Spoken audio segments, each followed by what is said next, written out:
성공 투자의 나침반 특별한 이슈 점검 특이점의 이유연입니다. 여러분, 금요일장 마무리 잘 하셨습니까? 코스피가 간밤 미국 빅테크주들의 긍정적인 가이던스 발표와 밸류업 관련주들의 재점화로 1.05% 상승 마감했는데요.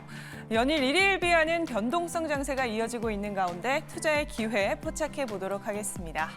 오늘 도움 주실 두 분의 매니저 공개하겠습니다. 전설의 귀환 금요일 팀입니다. 선수 입장!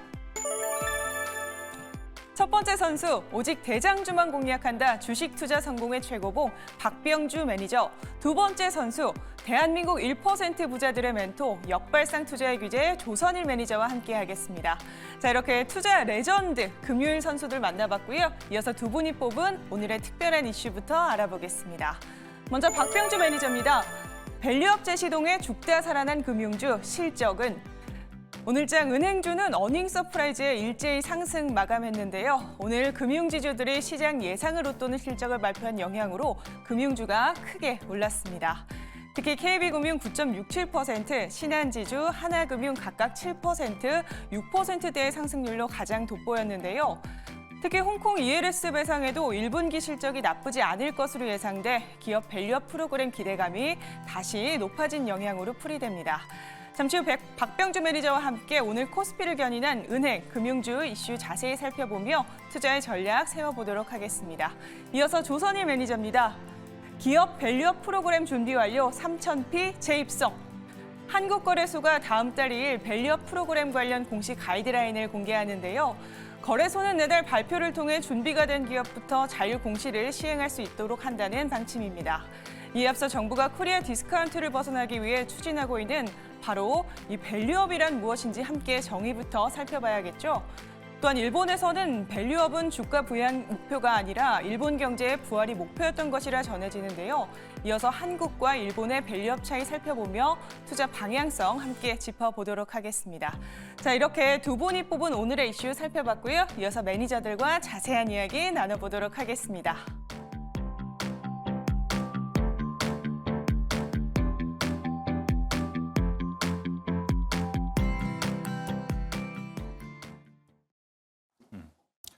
네, 금요일 스치면 상한가 리빙 레전드들과 함께하고 있습니다. 오늘도 함께할 전설들 소개하겠습니다. MBN골드 박병주 조선일 매니저와 함께하도록 하겠습니다. 어서 오십시오. 반갑습니다. 예.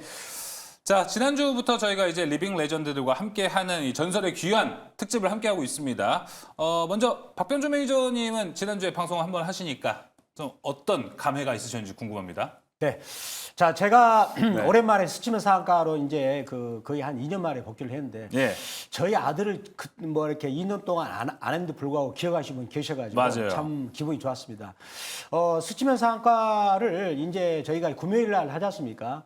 금요일 날은 이제 어찌 보면은 일주일의 장이 이제 그 피곤한 부분을 이제 씻고 다음 주를 어찌 보면 대비하는 그 부분인데 하지만 또 우리 그 금요일 날에 또 우리 그 시청자 여러분들이 그 약간 어려운 부분들을 이렇게 긁어주는 가려운 부분을 긁어주면서도 네. 방송을 유쾌하게 하는 그 스치면 상한가가 되도록 하겠습니다. 네, 또 이분들이 이 두 분이 모두 실력도 관록도 엄청나지만 언변도 더 좋기 때문에 상당히 기대가 큽니다. 자, 조선일 매니저님, 지난주에 방송에 대한 감회도 상당히 궁금하고 네. 많은 분들이 이 관록은 진짜 무시 못한다라는 이야기가 진짜 많았습니다.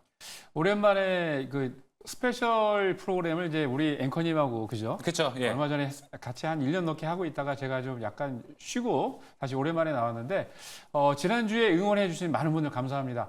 예상외로 금요일 날 시청을 많이 안 하실 줄 알았는데 굉장히 많이 보시더라고요. 맞아요. 예, 그리고 사실 이제 일주일 동안 지난주도 그랬습니다만 이번 주도 너무 힘들었죠. 네. 그러니까 여러분들 일주일 동안 거래하시면서 또는 트레이딩 하시면서 많이 힘드셨을 텐데 오늘 같은 경우에는 뭐 저녁 드시거나 또는 맥주? 제가 매번 네. 캔맥주 한 잔 가지고 오셔서 네. 편안한 마음으로 같이 보셨으면 좋겠습니다. 네. 허심탄회하게 저희 두 매니저가 준비하고 있는 그리고 여러분들이 꼭 아셔야 될 내용들을 잘 정리해서 우리 앵커 두 분과 함께 네. 여러분들에게 많은 정보를 드리도록 하고요. 유익한 프로그램이 될 수 있도록 더 열심히 노력하겠습니다. 알겠습니다. 조선희 매니저의 말대로 지금 또 금요일 밤 아니겠습니까? 다들 지금 저녁 식사는 하셨을 거고 아무래도 TV를 켜셨을 것 같은데 맥주 한잔 하시면서 편안하게 다음 주 시장 전망에 대한 이야기를 좀 나눠보도록 하겠습니다. 자, 오늘 박병주 매니저와 조선희 매니저 모두 준비한 내용들 특이점을 확인해 보니까 바로 기업 밸류업 프로그램과 연관이 되어 있습니다. 이에 대한 이야기를 좀 디테일하게 해볼 텐데 이걸 하기 전에 오늘 금요일인데 원래 금요일 시간의 거래가 좀 조용하게 넘어가는 경향이 많거든요. 근데 오늘은 다소 좀 시끄럽게 좀 넘어간 것 같습니다. 우선 호재 뉴스가 하나 있습니다. 바로 삼성전기와 캠트로닉스, LF, LPKF와 이 유리기판 동맹을 맺었다라는 소식과 함께 시간외에서는 캠트로닉스가 시간의 상한가에 또 안착한 모습을 보여줬습니다. 유리기판에 대한 관심도가 점점 높아지고 있고 삼성전기도 열심히 따라가고 있는 스탠스 아니겠습니까? 박병주 매니저님. 이 이슈는 월요일에 엄청나게 또 호재로 작용을 하겠죠? 그렇지 않습니다. 왜죠? 그러니까 그 유리기판 관련주들이 저는 이제 그 최근에 한 4월 달 같은 경우는 가장 핫 이슈가 유리기판이었습니다. 네. 유리기판을 모르면 주식하지 말아라 그런 얘기가 나올 정도로 유리기판 관련 필오피스나 뭐 엄청나게 많은 종목들이 올랐습니다. 심지어 SKC도 거기와 엮어서 갔고 삼성전기 대형주마다 엮어서 갔는데 그런 이제 많은 사람들의 이제 관심이 유리기판만 집중하고 있어요. 그런데 금요일 이제 일주일이 끝나는 금요일 날 시간 외 거래에서 일부 유리기판 관련주들이 이제 시간에서 상한가를 쳤다. 그러면은 어떻게 됐습니까? 전국에 주식하는 사람들이 온통 검색을 하지 않겠어요? 예. 그러면은 이제 주말에 고민을 하겠죠. 유리기판이 호재가 많았는데 내가 지난번에 못 샀는데 이거 사야 되나? 시간에 상한가 쳤는데. 근데 저는 아닙니다. 다음 주 4월 29일 아침 동시효과를 무조건 조심하셔야 됩니다. 저는 매도라고 말씀드리고 싶어요. 네, 예, 알겠습니다. 네, 이제 그렇다면 지금 유리기판 같은 경우는 현재 월요일에는 다소 네. 변동성이 엄청 커질 것 같은데 박병주 네. 매니저님이라면은 네. 일단 지켜보고 들어가자. 저는 아까도 말씀드렸지만 지켜보는 게 아니라 이거는 속임수다. 제가 경험상 트릭이다. 본다면 시간 외에서 상한가를 쳤는데 네. 근데 그 전에 주가가 많이 올랐잖아요. 네. 많이 올랐던 유리기판 테마가 시간 외에서 동시 상한가 치고 또 일부 대형도 올랐거든요. 그런 부분은 속임형 가능성이 아주 높다. 따라서 저라면 유리기판을 내가 갖고 있다라면 4월 29일 아침에 전부 다 던지겠다. 매수는 절대 아니다. 저는 이렇게 말씀을 드리겠습니다. 오히려 따라가는 매매에 대해서는 유리기판을 좀 피해보자. 그리고 네. 유리기판이 지금 테마성이 좀 전반적으로 섹터 자체가 좀 짙기 때문에 여기에 대해서는 급하게 움직이고 급하게 내려갈 가능성이 있기 때문에 이 부분도 좀 유의할 포인트로 잘 잡아보시면 좋을 것 같습니다. 조선희 매니저 같은 경우에는 지금 캠트로닉스가 시간에 상한가를 갔거든요. 근데 같이 계약을 한 게 삼성전기입니다. 네. 삼성전기가 유리기판에서는 지금 SKC를 따라가려고 열심히 노력을 하는 것으로 보이는데 조선희 매니저님의 생각은 좀 어떠신가요? 저는 캠트로닉스는 저는 잘 모르겠고요. 거기다 단기적으로도 좀 캠트로닉스가 좀 많이 올랐기 때문에 근데 제가 여러분들에게 말씀드리고 싶은 거는 삼성전기가 그동안 뭐 여러 가지 부침이 좀 있었습니다. 근데 실적도 실적이고 실적을 보시면 아시겠지만 2년 전 대비 거의 작년 매출이 반토막이 났죠. 그래서 삼성전자는 형은 열심히 가고 있는데 삼성전기가 너무 실적이 안 좋아서 주춤하고 있는 모습. 가격 같은 경우에 지금 보면 차트가 너무 바닥인데 오늘 뭐 이슈가 있어서 많은 분들이 이제 뭐 캠트로닉스를 보고 있습니다만 저는 캠트로닉스보다는 오히려 네. 삼성전기에 좀 포커스를 맞춰주셨으면 좋겠어요. 근데 제가 깜짝 놀랐던 게 원래 삼성전기가 원래 그 유리기판 관련 이슈를 얘기할 때가 바로 세스였거든요. 올해 1월 달에. 근데 3개월 만에 벌써 이렇게 할 수 있을까라고 생각을 했는데 가능한 것 같아요. 왜냐하면 독일 기업하고 우리나라의 캠트로닉스가 두 개 기업이 독일 기업 같은 경우는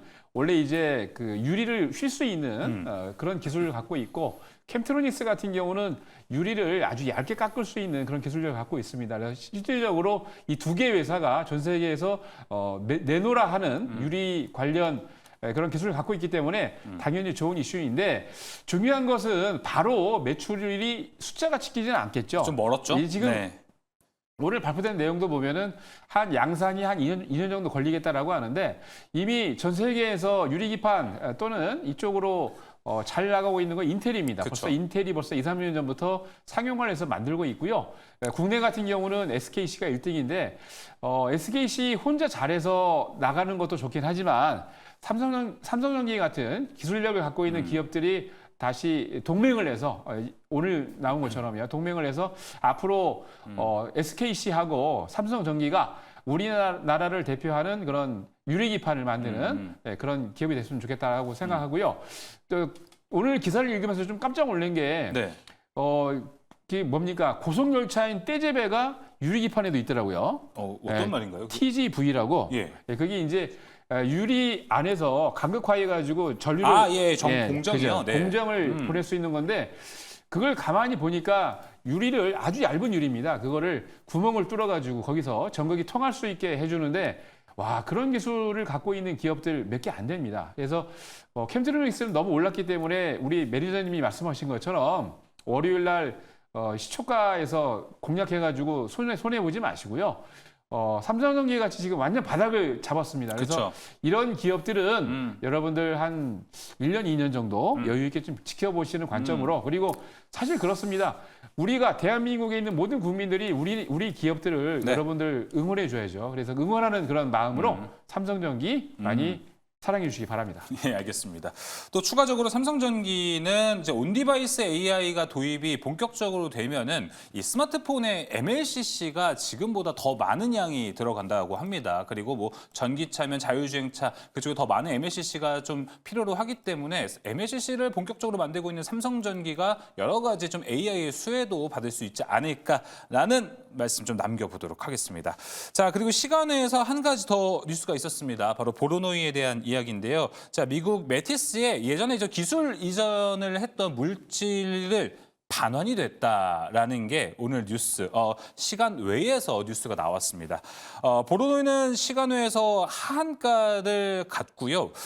이 뉴스는 아마 월요일에 제약바이오 섹터 전반적으로 좀 악영향을 끼치지 않을까 싶습니다. 박병주 매니저님. 네.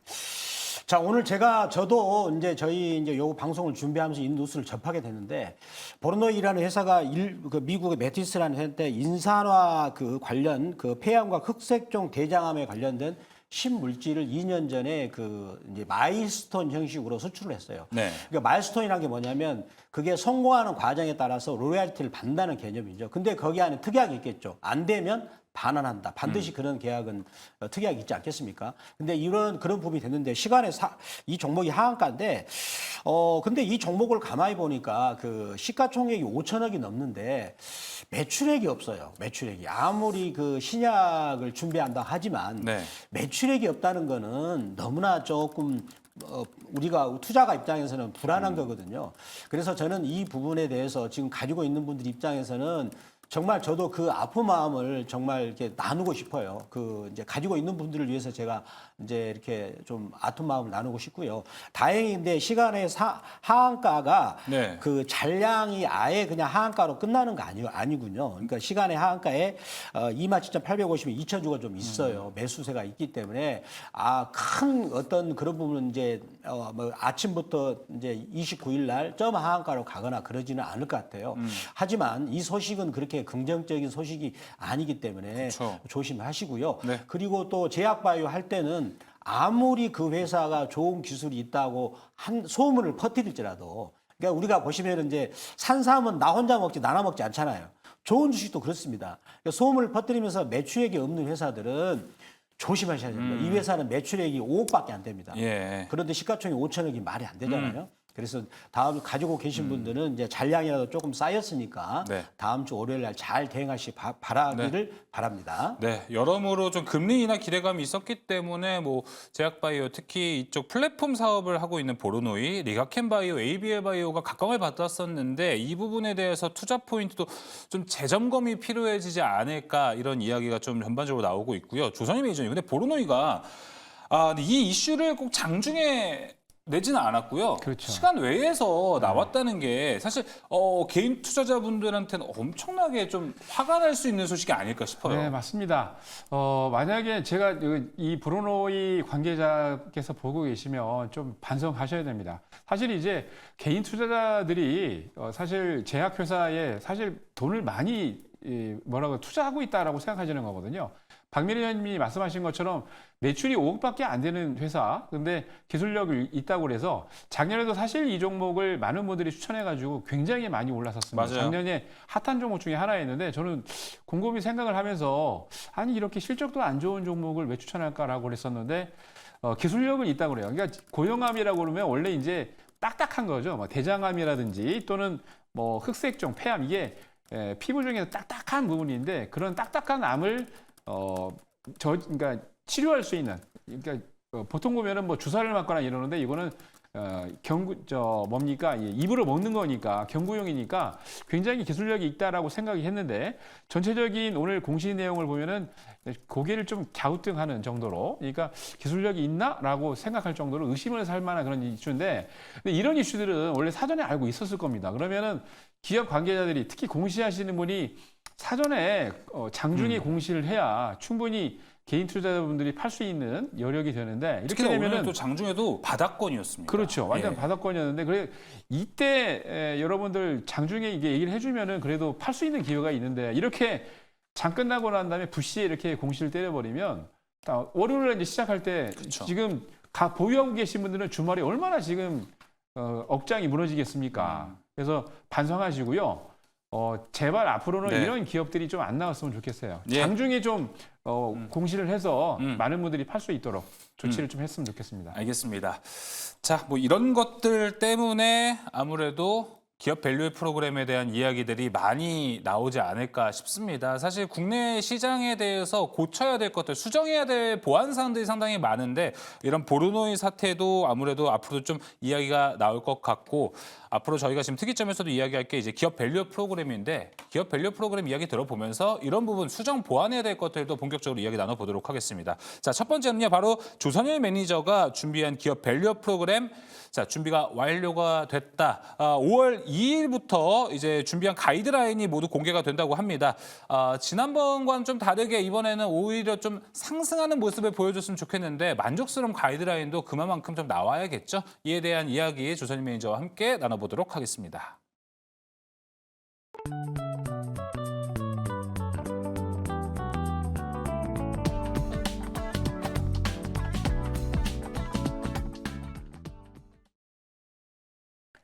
네, 여러분들 이제 기업 밸류 프로그램이 이제 다음 주 목요일 날 발표가 됩니다. 그동안 이제 정부가 금융 활성화를 위해서 증시를 부양시키기 위해서 많이 노력을 했는데, 안타깝게도 금투세가 조금 시간 안 될 것 같은 그런 분위기, 좀 안타깝긴 합니다. 근데 어제 여러분 아시겠습니다만 금감원에서 아주 좋은 뉴스가 나왔죠. 바로 이제 공매도를 여러분들 기관이나 외국인들이 하고 있는 공매도를 여러분들 HTS에서 확인할 수 있는 시스템이 곧 마련이 됩니다. 거기다가 다음 주 목요일 날, 벌써 이게 이제 2월 달부터 나왔던 이슈인데요. 본격적인 가이드라인이 만들어지면서 기업 밸류업 계획이 가이드라인이 발표가 됩니다. 보통 이제 기본적인 내용을 보시면은 PBR이 낮은 기업에, 그런 기업들이 주가를 부양하거나 또는 여러분들에게 배당을 줘야 되죠. 근데 그렇지 않은 기업들이 많습니다. 그래서 그렇게 유도하기 위해서 정부가 정책으로 인센티브를 주기 위한 그런 시행인데요. PBR이라는 건 그럽니다. 간단하게 말해서 이거죠. 장부가로 주가가 10,000원이어야 되는데 현재가가 5,000원이면 어떻게 됩니까? PBR이 0.5배입니다. 즉, 이 주식은 2배 이상, 100% 이상 올라갈 수 있는 여력이 있다는 얘기죠. 근데 그런 기업들이 잘 안 가요. 왜 그럴까요? 이 기업이 정책적으로 계속해서 주가를 부양하거나 아니면은 말씀드린 것처럼 배당을 많이 줘야 되는데 안타까운 일이죠. 근데 앞으로는 정부에서도 그렇고 기업들도 그렇고 여러분들을 위해서 주가 가치 그리고 배당도 많이 줄 겁니다. 특히 정부가 먼저 해야 될 일은 두 가지입니다. 기업들이 유보금, 돈을 쌓아놓은 것들을 풀어주고 있기 때문에 그렇게 된다면 어떻게 됩니까? 기업들이 투자할 수 있는 기회를 놓치게 됩니다. 그러면 이걸 위해서 어떻게 해야 돼요? 밸류업 프로그램에 참가하고 있는 그런 기업들에게 인센티브를 줘야 됩니다. 분명히. 네, 그렇죠. 그래서 세제 혜택을 중요하고요. 그리고 여러분들 주주 같은 경우는 기업으로부터 배당을 받으면 또는 주가가 올라가면 어떻게 됩니까? 세금을 내야 됩니다. 특히 이제 배당 같은 경우는 기본적으로 여러분들 전체적으로 종합 과세 되는 게 아니고 분리 과세를 해야 되기 때문에 이런 내용들이 아주 세밀하게 다음 주 목요일에 나올 것으로 예상이 되고요. 자, 근데 사실은 우리나라보다 일본이 2년 전 먼저 시작을 했습니다. 일본에서 시작했던 내용들이 여러분 자세히 보면은 힌트를 얻을 수가 있어요. 그래서 일본의 금융당국이 어떻게 진행을 했냐면 세 가지 입장에서 진행을 했는데 첫 번째는 기업 지배구조 그 내용 안에다가 기업의 가치 재고를 어떻게 할 것인지 계획을 다 썼습니다. 그리고 두 번째는요, 공시를 계속했어요. 우수한 공시를 하는 기업들에게는 가점, 플러스를 점수를 줬고요. 그리고 세 번째는 이런 좋은 기업들은 어떻게 됩니까? 주가를 우상향하기 위해서 일본 정부가 이 지수 추종하는, 그러니까 이렇게 좋은 회사들을 다 묶어가지고 지수를 만들었습니다. ETF를 만들었는데 이 ETF를 기관 투자자들에게 이거를 추종해서 관심 있게 또는 투자를 해라라고 얘기했기 때문에 그런 기업들이 계속해서 올라갔습니다. 자, 그래서 어떻게 됐습니까? 그 이후에 제가 조사를 한번 해봤어요. 그랬더니 지난 2022년 6월 달에 일본의 니케이 지수가 25,520포인트였습니다. 25,000포인트였던 이 니케이 지수가 2년 만에 제가 고점이 확인해 보니까 3월 22일이었는데 41,000포인트가 됐어요. 그래서 2년 동안에 무려 지수가 61% 올라갔습니다. 이 뜻은 뭡니까?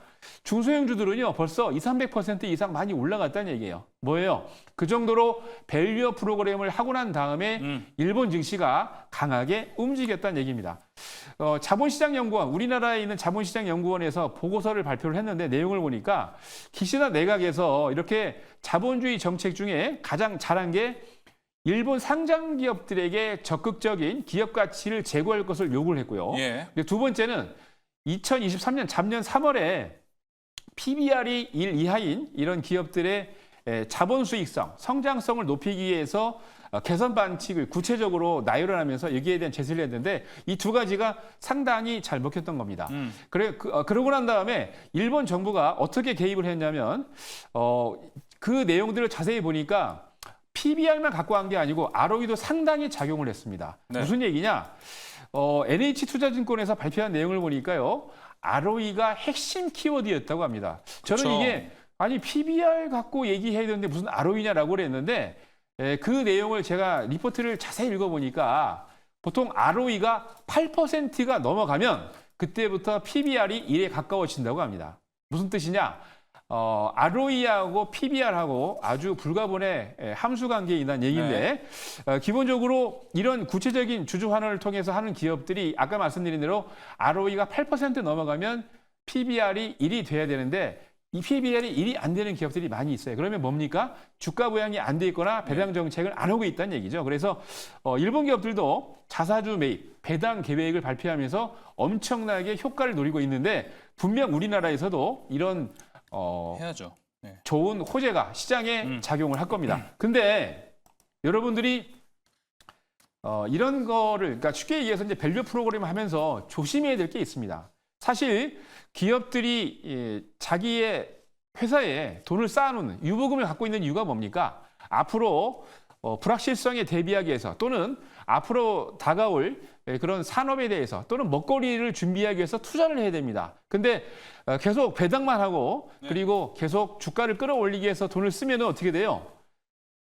앞으로의 기업이 투자할 돈이 안 남기 때문에 기업의 가치가 훼손된 가능성이 높습니다. 네. 이 하나고요. 그다음에 두 번째는 R&D하고 자산 투자 재표를 통해서 노력하는 그런 기업 가치 네. 평가를 하기 위해서 기업 밸류를 높여야 되는데 정부나 또는 일정 부분 지원하는 통제하는 그런 기구들이 PBR이나 ROE를 똑같이 하면 안 돼요. 왜냐하면 업종별로 또는 기업별로 조금씩 차이가 있을 수 있기 때문에 이거를 효과적으로 처리를 해서 앞으로 이 밸류 프로그램이 잘 운영될 수 있도록 됐으면 좋겠고요. 네. 다음 주 목요일 날 나올 이 그렇죠. 내용에 대해서 여러분 많은 관심 가져주시고 네. 분명히 시장의 호재로 작용할 겁니다. 여러분 힘내시고요. 네. 앞으로 대한민국 증시 3,000포인트 기대해 보겠습니다. 예, 기업 밸류 프로그램 일본이 또 먼저 했었기 때문에 거기와 관련된 내용들을 좀 이야기를 해봤습니다. 뭐 가치 제고 그리고 우수 공시에게 가산점을 좀 주는 것들 그리고 자사주 매입과 소각 이런 이야기들인데 근데 사실 우리나라에서는 가장 개인 투자자들이 가장 원하는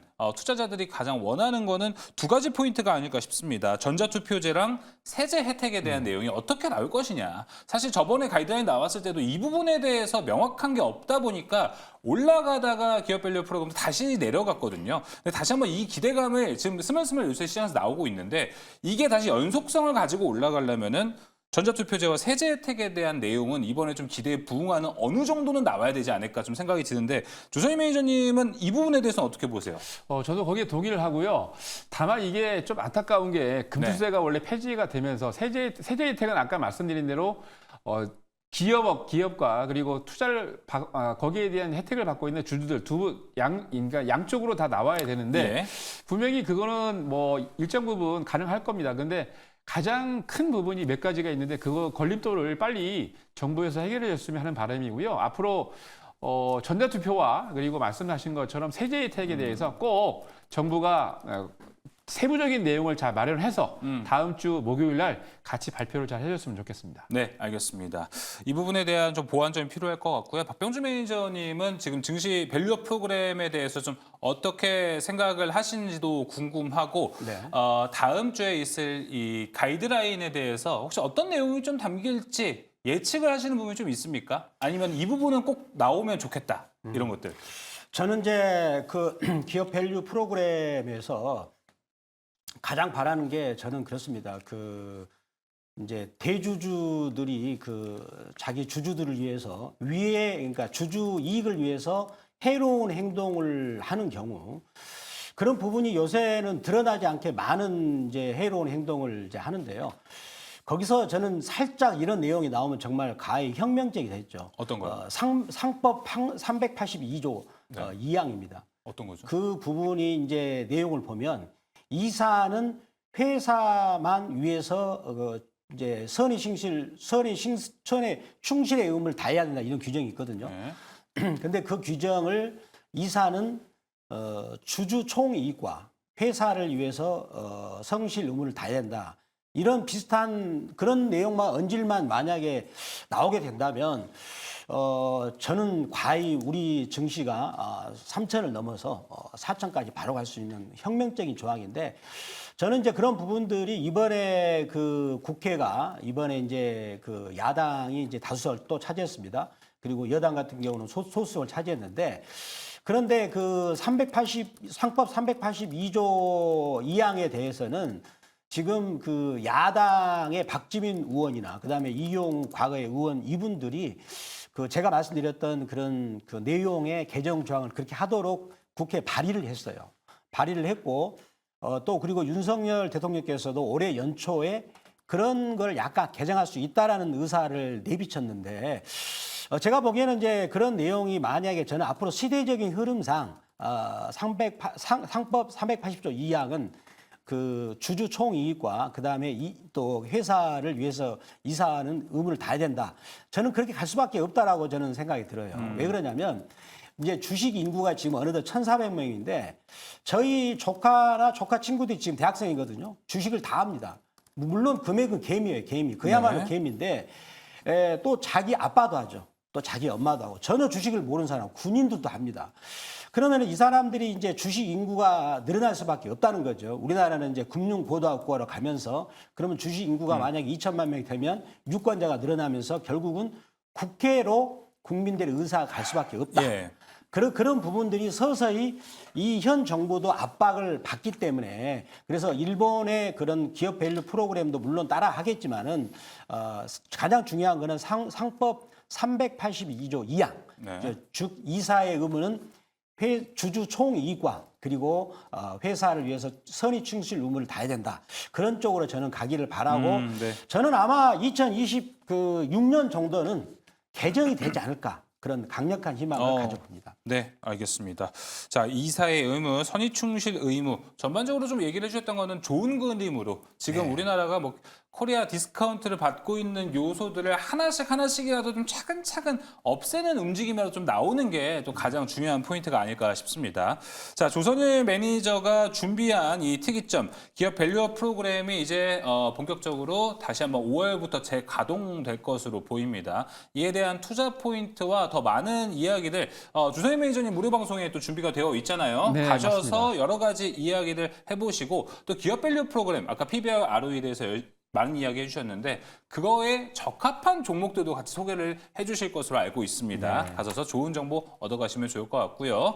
자, 이제 박병주 매니저의 특이점 넘어가 보도록 하겠습니다. 앞서 이제 조선일 매니저가 이제 개론에 대해서 기업 밸류 프로그램 이야기를 해줬습니다. 자, 그렇다면 투자 포인트에서 어디로 가야 되는 거냐? 이 방향성이 되게 중요한 건데요. 방향성은 바로 금융주 쪽으로 박병주 매니저가 바로 내비게이션을 잡아버렸습니다. 어떤 이야기일지 지금부터 들어보도록 하겠습니다. 자, 제가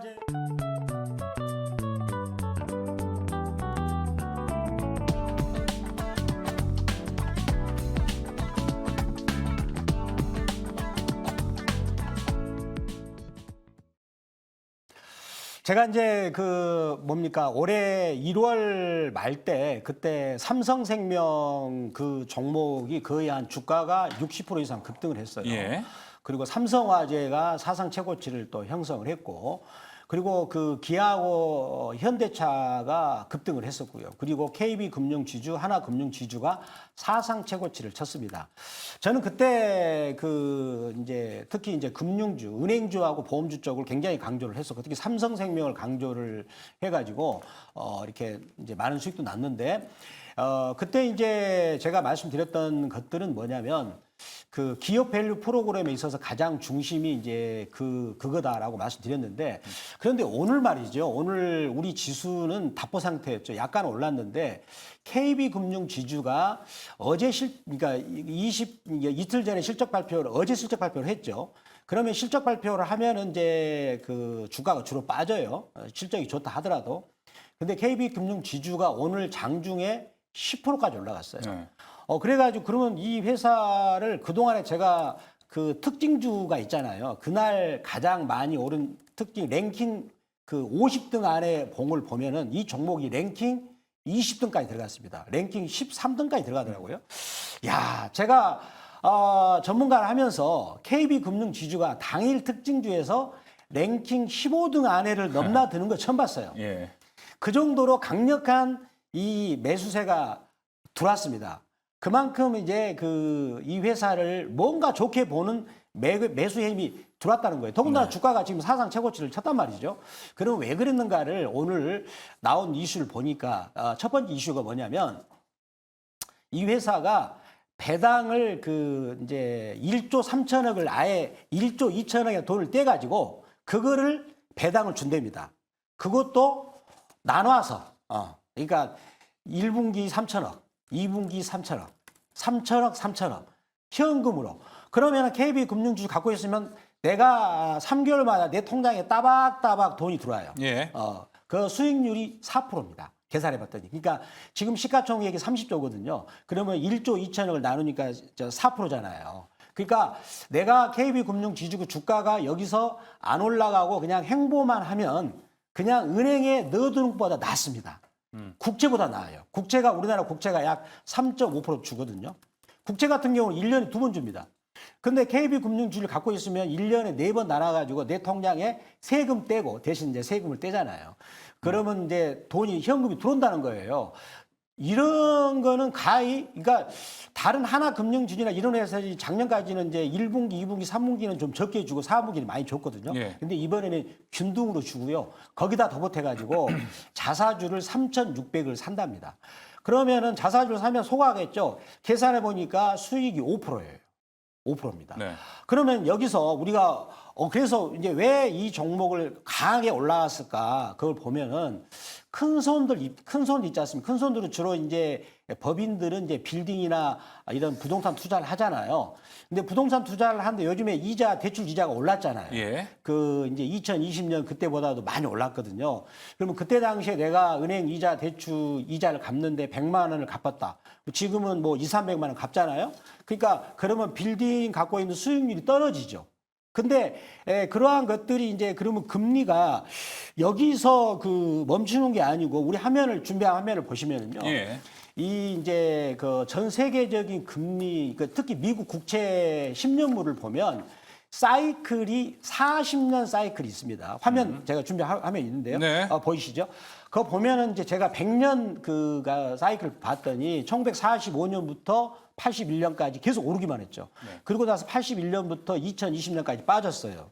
그리고 이제 그래서 보니까 40년 주기로 되는데 왜 그러냐면 그거는 미국이 재정 적자가 심했을 때가 45년이었게 전쟁을 치르느라고 또 우리나라 또 6.25 1950년 전쟁을 치르느라 그랬겠죠. 그다음에 또 베트남 전쟁 치르면서 재정 적자가 심하면은 이제 정부 입장에서 인플레이션을 유발시켜 가지고 재정 수지를 맞추려 하거든요. 근데 이번에도 2020년에 코로나 때 돈을 50년 동안 풀 거를 한 달 만에 다 풀었잖아요. 거의 9조 달러를 풀었다잖아요.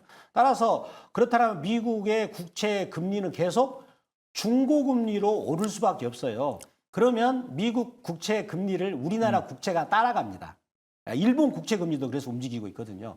그러면 우리나라 국채 수익률이 계속 지금 3.58%인데 예. 그러면 계속 거기를 유지하면은 결국은 우리 대출 금리도 그러니까 아파트 이런 담보대출 금리도 올라갈 수밖에 없고 그리고 빌딩을 갖고 있는 사람은 또 갚아야 할 이자가 계속 늘어날 수밖에 없는 거죠. 그런데 여기서 이제 우리 기업 밸류 프로그램을 정책을 받아가지고 은행주가 1년에 이자를 배당을 4번을 준대요. 근데 연간 배당이 4%고 자사주가에 소화하니까 5%입니다. 그러면 그 빌딩 수익률 같은 경우는 부동산 투자 수익률은 연간 아무리 잘해봐야 대도시 3% 안 넘습니다. 네. 관리 비용 또 대출 이자 비용 갚아야 되니까 지방은 더 심각하죠.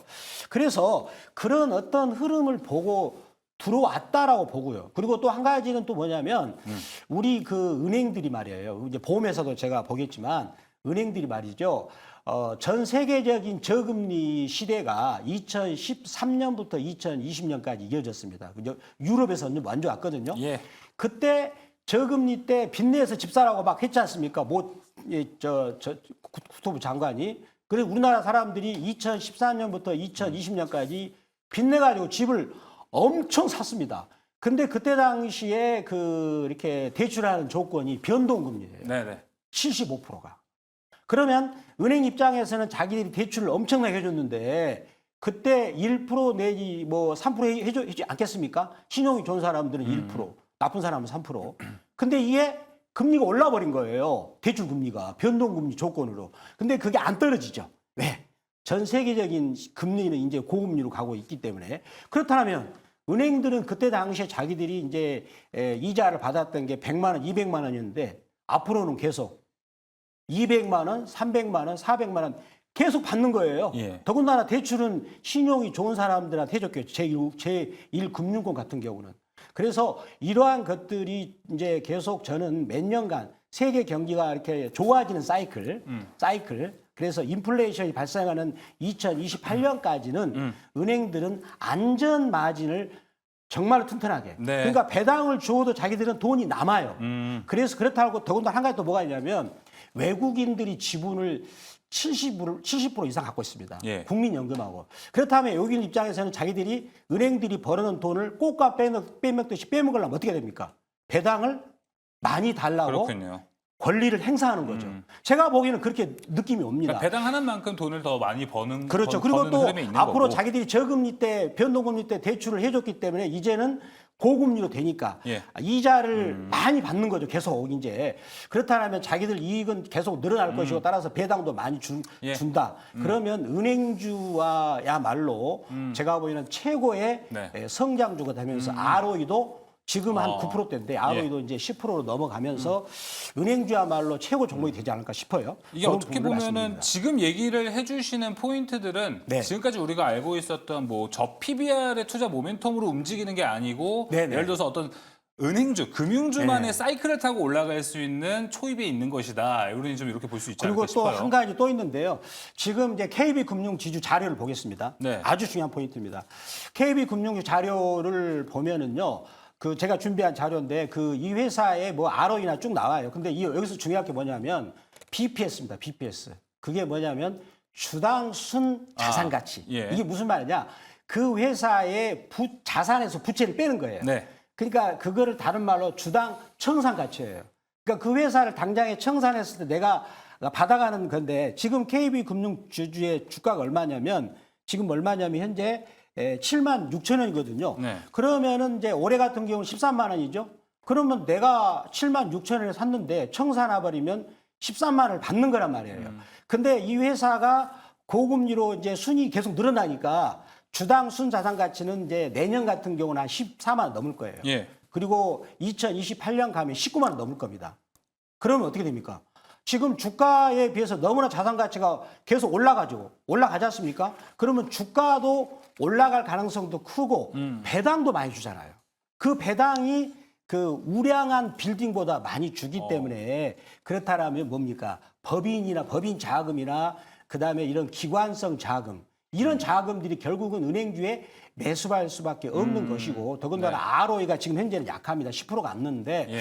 수익성이 좋아지게 ROE가 이제 커지게 된다면 그런 경우는 이제 그 기업의 그걸 우리가 멀티플이라고 부르지 않습니까? 현재는 퍼가 5배도 안 됩니다. 나중에 10배가 넘으면 저는 KB금융주주가 나중에 지금 현재는 7만 6천 원이지만 저는 20만 원 간다고 봅니다. 그리고 하나금융지주 같은 경우는 한 15만 원 정도. 물론 시간은 걸리겠지만 그렇게 보고 하나 더 제가 또 보험주 준비했습니다. 보험주 마지막으로 보험주죠. 예. 그 보험주 그 삼성생명의 그 재무제표를 제가 준비했습니다. 1월도 강조를 해주셨는데 네. 이번에도 여전히 좋다. 네, 삼성생명 같은 경우 준비했는데 여기서 삼성생명을 봐야 되는 게 운용 자산을 봐야 돼요. 운용 네. 자산이 약 250조가 되거든요. 근데 여기서 부동산 쪽으로 대출이 3조밖에 안 되죠. 보이시죠? 굉장히 적습니다. 그러니까 보험사들은 부동산하고 상관이 없어요. 증권주는 문제가 되죠. 그리고 여기서 뭐냐면 유가증권이 그 국채예요, 국채. 근데 국채 금리도 올라가잖아요. 네. 그러면 이자 수익이 늘어나지 않습니까? 자, 그리고 또 대출을 전부 다 담보대출을 해준 거예요. 그래서 보험주하고 은행주가 완전히 이제 어찌 보면 대동강물을 이제 떠가지고 파는 격이 앉아서 뭐 코 풀고 돈을 버는 격이 되지 않을까라고 생각을 해 봅니다. 네. 우리가 다른 시각으로 볼 필요가 있다 이렇게 말씀드립니다. 알겠습니다. 자, 금융 그리고 보험까지 저 기업 밸류 프로그램에 연관지어서 좀 여러 가지 이야기를 해줬습니다. 근데 제가 듣기로는 이거 기업 밸류 프로그램뿐만 아니라 지금 금융주들이 전반적으로 더 돈을 잘 벌 수 있는 사이클이 만들어지고 있다라고 좀 느껴지기 때문에 이 부분도 관심 있게 지켜보시면 좋을 것 같습니다. 자, 이 외에도 사실 금융주 하면은 최근에 뭐 이제 PF, ELS 좀 다양한 리스크들도 좀 같이 나오고 있는데 이에 대해서 더 디테일한 이야기를 나누고 싶으신 분들은요. 박병주 매니저의 무료 방송을 통해서 금융주, 보험주들이 올라가고 있는데 악재들에 대해서는 우리가 좀 어떻게 대처를 해야 될지 더 디테일한 이야기 그리고 종목까지 준비가 되어 있으니 들어가셔서 많은 정보 얻어가셨으면 좋겠습니다.